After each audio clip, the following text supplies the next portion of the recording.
Hello student, as you know, we had started chapter 12, area related to circle, or in previous video lecture, we had completed up to question 10 of exercise 12.2. Today we are going to start question 10, 11 and 12. ठीक है, बहुत ही easy questions है। हर एक question में कौन सा concept हम use करते हैं? Minor sector, minor segment, major segment. ठीक है, अगर ये चार इक्वेशन आपको समझ में आ गए हैं तो आपके लिए बहुत ही इजी होने वाले हैं ये इक्वेशन, और आपको 3 मार्क्स बहुत ही इजीली मिल जाएंगे। ठीक है, तो चलिए स्टार्ट करते हैं। Question number 10, an umbrella has 8 reeds which are equally spaced, assuming umbrella to be a flat circle of radius 45 cm. Radius we have given 45 cm. Find the area between the two consecutive ribs of the umbrella. ठीक है, तो देखिए यहाँ पर हमें ribs कितने बोले हैं? 8 रिब्स। ठीक है, हमें क्या फाइंड करना है? Find the area between the two consecutive ribs. जैसे कि ऐसे होती है umbrella,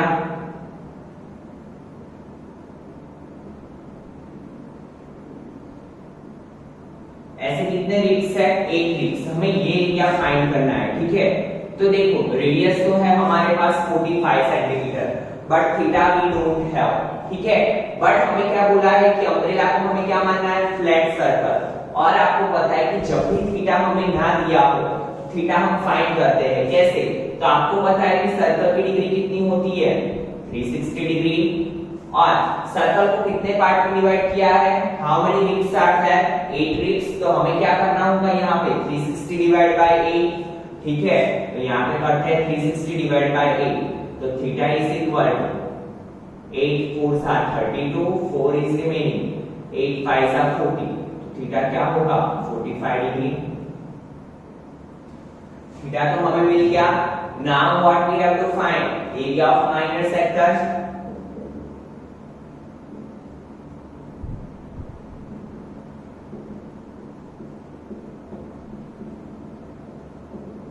area of minor sector is equal to, equation क्या है? Pi R square theta upon 360। यहाँ पे हमें पाई की कोई भी वैल्यू लेने को नहीं बोला है, तो हम क्या लेंगे? 22/7। रेडियस क्या है हमारी? 45 multiply 45 and theta is of, theta कितने का है? 45 का। यहाँ पे भी 45 मल्टीप्लाई 360। ठीक है, now divisible by 5, 5 9s are 45, 5 7s are 35, 1 is remaining, 5 2s are 10, 9 8s are 72, now 2 4s are 8, 2 11s are 22। so ऊपर क्या बचा? 45 मल्टीप्लाई 45 मल्टीप्लाई 11 डिवाइड बाय 28। तो मल्टीप्लिकेशन करेंगे। एज यू नो 45 मल्टीप्लाई 45, 45 का स्क्वायर क्या होता है? 2025 मल्टीप्लाई क्या है मल्टीप्लिकेशन में? 11 डिवाइड बाय 28। चलिए तो मल्टीप्लिकेशन करते हैं। 2025 मल्टीप्लाई 11 तो 0, 1 5s are 5, 2 1s are 2, 1 into 0 0, 1 2s are 2, plus 1 5s are 5, 1 2s are 2, 1 into 0 0, 1 2s are 2, 5 5 plus 2 7, 2 plus 0 2, 0 plus 2 2 2। तो आया क्या आंसर? 22,275। यहाँ पे लिखेंगे 22,275 divided by 28 and it is the area of sector।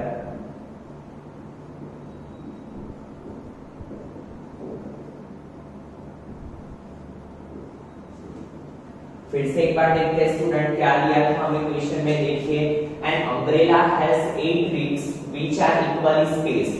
8 ribs थे और हर एक में क्या था? इक्वली स्पेस्ड है। दैट मींस हर एक का एरिया क्या होगा? Same. Assuming umbrella to be a flat circle of radius 45 cm, umbrella की रेडियस क्या दी हुई है हमें 45 सेंटीमीटर।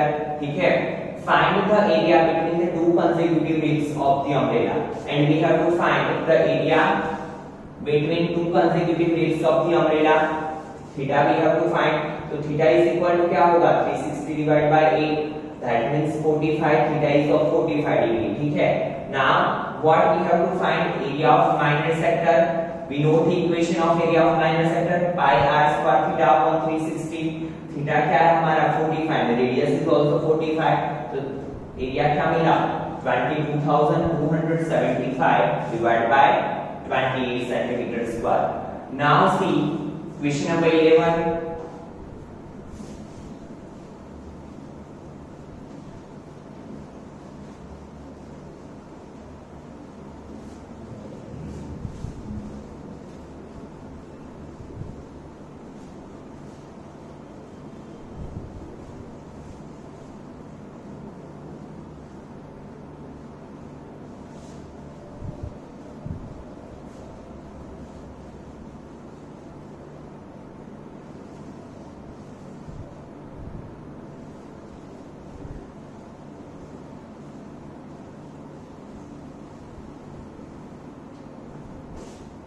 देखिए क्या है question number 11।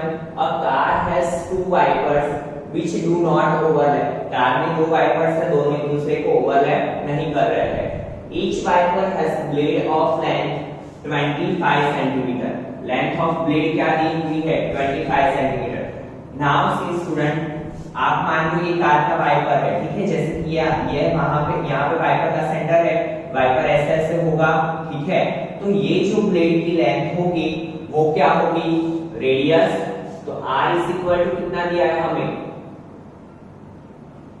25 centimetre. Blade of length is equal to r and that is 25 centimetre sweeping through an angle of 115 degree. Theta कितना है 115 डिग्री। यहां से जो ये वाइप कर रहा है, ठीक है, तो यहाँ पे जो एंगल बन रहा है वो कितने का बन रहा है 115 डिग्री का, ठीक है। Find the total area claimed at each sweep of the blade. हमें क्या फाइंड करना है टोटल एरिया की दोनों ब्लेड से कितना एरिया टोटल कवर अप हो रहा है क्लीन अप करने के लिए, वो फाइंड करना है। तो देखिए how many wipers are there, 2 wipers are there, दोनों की लेंथ क्या होगी सेम, तो दोनों से जो एरिया कवर अप होगा वो भी क्या होगा सेम होगा। तो अगर हम किसी एक एरिया फाइंड कर ले, किसी एक का एरिया फाइंड कर ले, मल्टीप्लाई 2 कर ले, तो हमें क्या मिल जाएगा टोटल एरिया, ठीक है। तो देखिए यहाँ पे क्या है area of total area of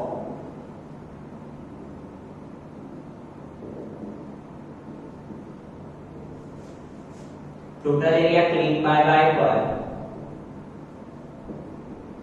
is equal to 2 multiply pi r square theta upon 360। 2 मैंने क्यों मल्टीप्लिकेशन में लिखा क्योंकि 2 वाइपर्स आर है। कितने वाइपर्स है 2 वाइपर्स, इसीलिए मैंने क्या किया यहाँ पे 2 मल्टीप्लाई किया, ठीक है स्टूडेंट्स। फिर से समझिए 2 मैंने क्यों यहाँ पे मल्टीप्लाई किया क्योंकि हमें टोटल एरिया फाइंड करना है एंड 2 वाइपर्स आते हैं, तो एक वाइपर से जितना एरिया कवर अप होगा उतना ही क्या होगा 2 वाइपर से। तो 2 मल्टीप्लाई पाई की वैल्यू कुछ भी नहीं दी हुई है, दैट मींस 22/7। रेडियस क्या है 25 मल्टीप्लाई 25, थीटा कितना है 115 मल्टीप्लाई 360, ठीक है। तो यहाँ पे देखिए 2 180 सा, ठीक है। नाउ 180 is divisible by 5, तो 5 3 सा 15, 3 is remaining, 5 6 सा 30, 5 5 सा 2 18 सा 2 11 सा। नाउ 5 3 सा 5 2 सा 10, 1 is remaining, 5 3 सा, ठीक है। नाउ कुछ भी कट नहीं होगा तो ऊपर ऊपर का मल्टीप्लिकेशन करते हैं। देखिए 11 multiply 5 multiply 25 multiply 23,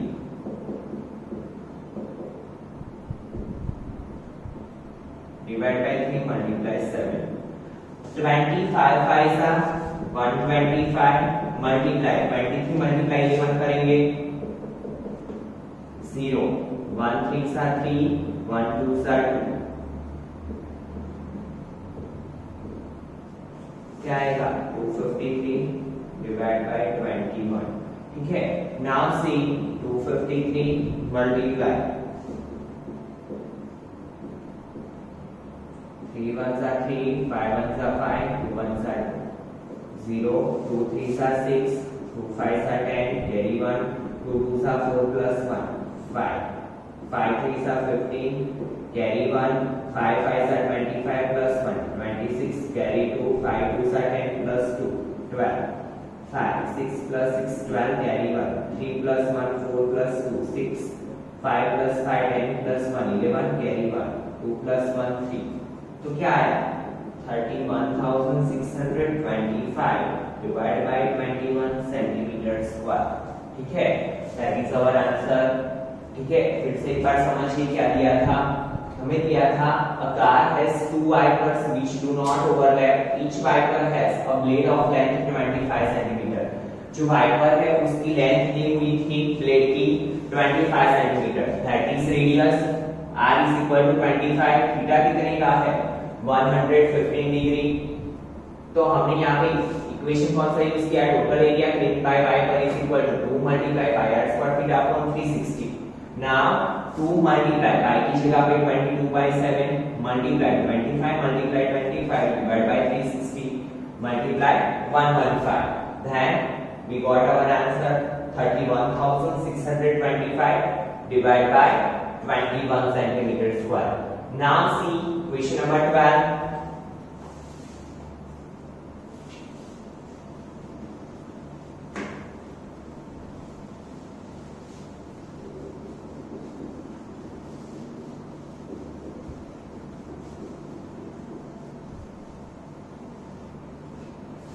To form seats for underwater docks, a lighthouse spreads a red colored light over a sector of angle 80 degree. Angle कितने का दे दिया है हमें 80 degree that means theta is equal to 80 degree मैंने आपको always बोला हुआ है कि आप क्या करो क्वेश्चंस पढ़ते जाओ साथ साथ में जो डेटा दिया है वो लिखते जाओ ताकि कोई भी डेटा आपका छूट ना जाए to a distance of 16.5 kilometre देखिए क्या है क्वेश्चन 6 को बॉन्ड करने के लिए अंडर वाटर रॉक से बॉन्ड करने के लिए एक लाइट हाउस क्या कर रही है अपनी लाइट स्प्रेड कर रही है रेड कलर की कितने एरिया तक 16.5 किलोमीटर जैसे कि यहाँ पे लाइट लगाई हुई है ठीक है उसके जो बीम है ऐसे पड़ रहा है उसकी लेंथ क्या है 16.5 किलोमीटर तो हमें ये एरिया फाइंड करना है टोटल एरिया उससे कितना कवर होगा तो ये जो 16.5 किलोमीटर है वो क्या होगा रेडियस ठीक है हमें ये नहीं देखना है कि किलोमीटर में दिया है मीटर में दिया है या सेंटीमीटर में दिया है हमें क्या देखना है कि हमारी रेडियस क्या है 16.5 किलोमीटर तो हमें जो एरिया मिलेगा वो भी किसमें मिलेगा किलोमीटर ठीक है find the area of the sea over which the ships are bound pi is equal to 3.14 तो यहाँ पे हमें पाई की वैल्यू क्या लेनी है 3.14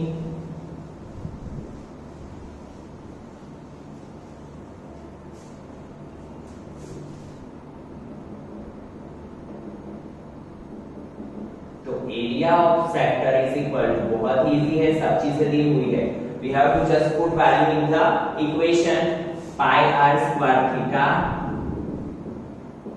upon 360 what is the value of pi 314 divide by 100 radius is 165 divide by 10 multiply 165 divide by 10 multiply theta is of 80 multiply 360 0 0 cut ठीक है 8 4 सा 32 नाउ 2 2 सा 4 2 मल्टीप्लाई 157 गॉट इट नाउ 5 से कट होगा 5 3 सा 15 1 इज रिमेनिंग 5 3 सा 15 5 2 सा 10 अगेन 33 5 2 सा 10 तो नीचे क्या बचा 2 2 सा 4 2 सा 8 157 multiply 33 multiply 33 divide by 8 multiply 100 तो सबसे पहले हम क्या करेंगे ऊपर ऊपर का मल्टीप्लिकेशन, चलिए करते हैं 33 मल्टीप्लाई 33,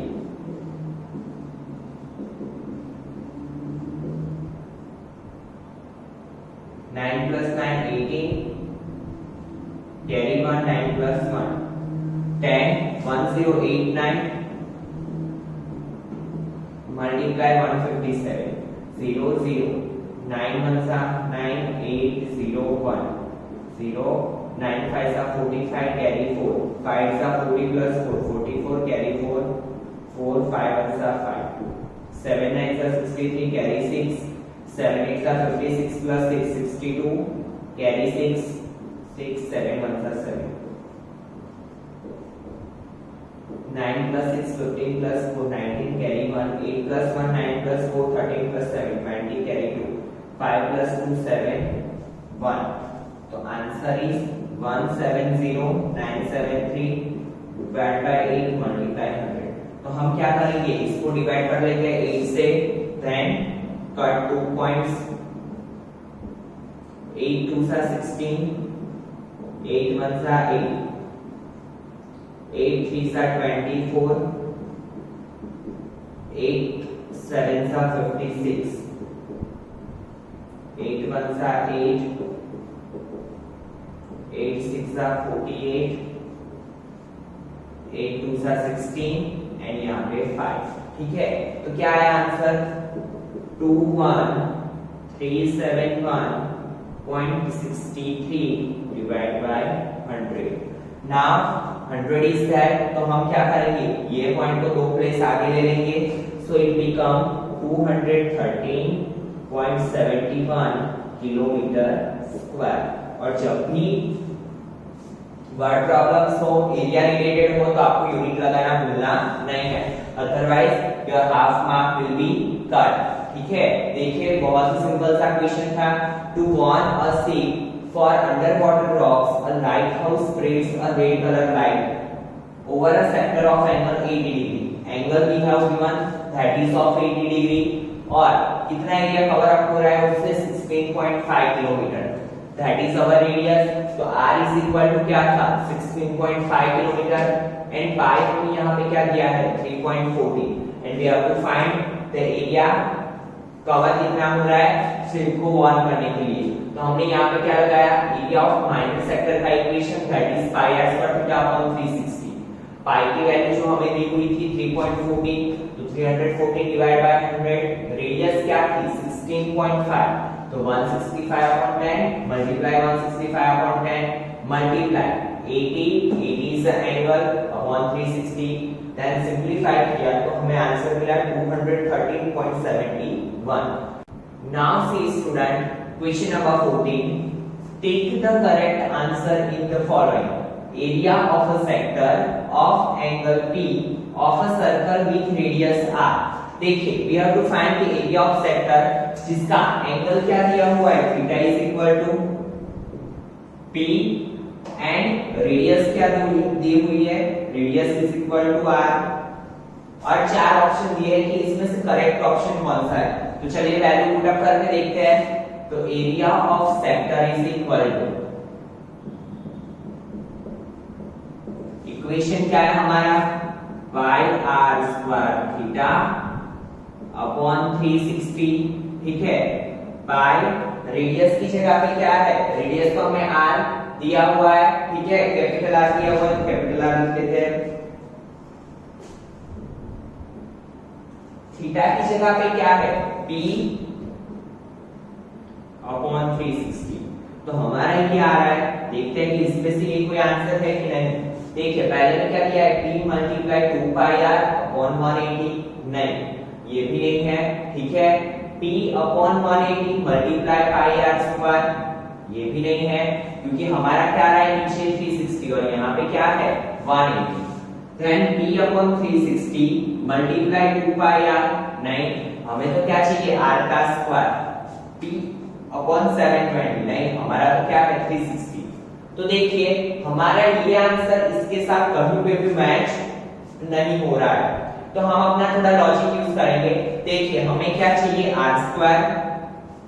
ठीक है, तो r स्क्वायर वाले ऑप्शन कितने हैं एक ये दोनों ऑप्शन, तो आई होप सो कि ये दोनों में से कोई एक आंसर होना चाहिए, क्योंकि टेक्स्ट बुक में गलत ऑप्शन तो दिए नहीं होंगे। तो देखिए हमारा क्या आंसर है, pi R square P upon 360।